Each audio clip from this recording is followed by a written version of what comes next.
Canada is a great country. It's a great big country. There's lots of space to put stuff. It's the true north, strong and free. Free to dump waste, particularly where most of us don't see it. Like all over Nunavut. Okay, so here's the situation. We've shipped a lot of stuff to remote locations in the north for various reasons, like everyday household items that people need. That's great.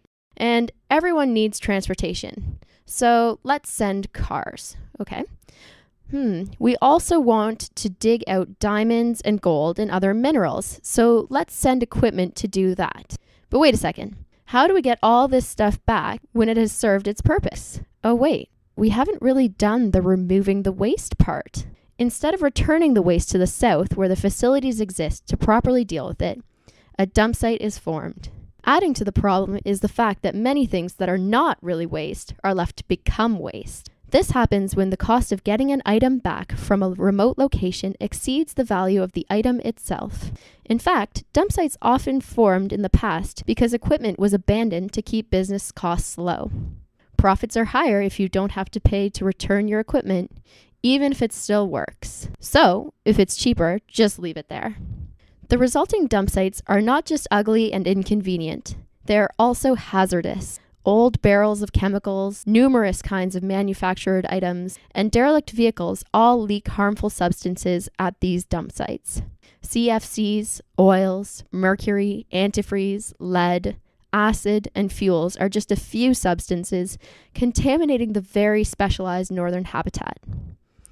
The well-being of this ecosystem is critical to the health of the planet as a whole. Some of these substances endanger the health of the local people and animals by leaking into the water table, the drinking water, and ultimately the ocean. Bottom line, we need to help minimize the effect we've had on the fragile northern ecosystem. Naturally, there are logistical problems that make it difficult, but difficult never stopped Canadians before. History class told me that's how we came to live in Canada in the first place, by overcoming difficulties. Summerhill Foundation has an idea of where to start the cleanup. A place called Joe Haven, which happens to be in a particularly bad situation. Inhabitants don't have the resources to do the necessary sorting and containment to keep things from getting worse, not to mention the money to remove and recycle the waste. They need help. There's lots of work to be done in Joe Haven and all over the north.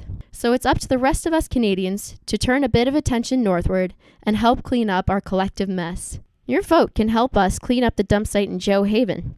Think about it. It's a really easy way to show that you are a proud Canadian.